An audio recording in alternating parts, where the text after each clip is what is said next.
Pourquoi vous devez vous récompenser après un objectif atteint? La récompense constitue un formidable moteur pour atteindre tous vos objectifs. Bonjour les amis et bienvenue dans les secrets de Chronos. Je suis Thierry Doriot, votre coach en organisation et l'auteur de la méthode Chronos qui booste votre maîtrise du temps. Aujourd'hui, nous allons voir pourquoi il est impératif de s'octroyer une récompense après avoir atteint l'objectif fixé. Mais avant cela, laissez-moi vous dire que vous pouvez vous abonner à la chaîne en cliquant en dessous. C'est le meilleur moyen de recevoir toutes les vidéos directement dans votre boîte mail. Nous fonctionnons tous avec un système de récompense. Souvenez-vous, quand nous étions enfants, la sucrerie, le bon point à l'école, le tableau d'honneur, le prix d'excellence. Plus tard, c'est une augmentation de salaire négociée en fonction des objectifs atteints, une promotion. Afin de maximiser notre stratégie de réussite face à nos objectifs, un élément clé est d'incorporer des récompenses tout au long du parcours. Trop souvent, les gens envisagent seulement une récompense finale et oublient d'incorporer des récompenses en cours de route.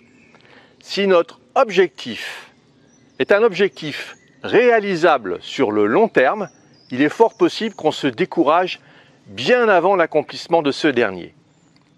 Par exemple, si notre objectif est de lancer notre entreprise et vivre de sa passion, c'est un objectif qui peut potentiellement prendre des mois, voire des années avant de se concrétiser.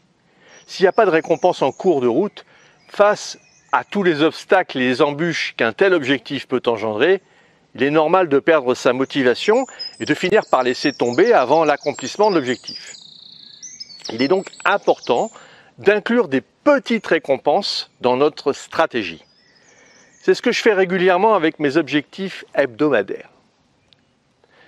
Alors il y a un bémol important à noter, par contre, dans le choix des récompenses. La récompense doit être en accord avec le comportement que vous désirez intégrer dans votre vie. Par exemple, pour un objectif de réduction de dette, une virée dans un centre commercial n'est pas une bonne idée. Il vaut mieux opter pour une sortie abordable, voire même gratuite, en famille. C'est faire d'une pierre deux coups. On se récompense et cette récompense est quelque chose qui est en accord avec notre but courant. Savoir se récompenser, se dire bravo, est un super moyen d'avancer avec plus de motivation. Notre cerveau reptilien, qui réagit au stress de manière parfois démesurée, prend trop souvent le dessus. Il faut savoir le mettre en sourdine régulièrement en activant notre gentil cerveau limbique, en prenant du plaisir. Alors, inutile d'attendre d'avoir la fortune de Mark Zuckerberg pour vous accorder une récompense.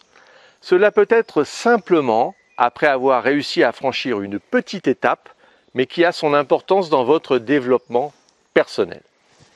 Comme par exemple réussir à perdre quelques kilos superflus alors qu'il n'y a qu'un mois, vous n'arriviez pas à perdre 100 grammes. Pour vous récompenser, offrez-vous un resto light avec votre douce moitié pour fêter ça par exemple. Le plus important est de marquer le coup. Après une récompense, nous décuplons nos forces pour atteindre le palier suivant. À la réussite du deuxième objectif intermédiaire, autorisez-vous une récompense plus significative. Et ainsi de suite, créez un cercle vertueux positif pour votre mental. Consacrez un moment dans votre agenda pour repenser vos récompenses et en trouver de plus en plus motivantes. Voici alors quelques exemples d'actions pour lesquelles il est important de se récompenser. Ranger sa maison, terminer tel dossier, reprendre vos études, vous inscrire à une conférence, classer vos dossiers administratifs, gagner tel contrat ou appeler tel client difficile, vous mettre au sport, obtenir une promotion. Et voici quelques exemples de récompenses. Ça peut être surfer sur Internet, lire, se détendre, ne rien faire et laisser son esprit vagabonder, appeler un ami, regarder un film, manger un cookie, manger une crème glacée, écouter de la musique, aller au cinéma, jouer à un jeu vidéo, prendre 20 minutes de sieste ou plus, s'acheter un nouveau smartphone ou se réveiller plus tard. Votre temps doit être utilisé pour servir vos intérêts, ce qui vous permettent de faire un pas de plus vers votre liberté. Mais j'aimerais vous poser une question. Quelle récompense vous octroyez-vous après l'atteinte d'un objectif? Dites-le moi en commentaire. Si vous avez apprécié cette vidéo et que vous pensez qu'elle pourrait aider d'autres personnes, mettez un pouce bleu et partagez ce contenu. Si vous voulez aller plus loin dans la gestion de votre temps, et pour vous remercier d'avoir suivi cette vidéo, j'ai mis à votre disposition 1 heure de formation sur le fonctionnement de votre cerveau et la préparation mentale. Laissez-moi votre meilleure adresse email pour que je vous l'envoie et retrouvez-moi sur le site internet www.lessecretsdechronos.com. À très vite les amis.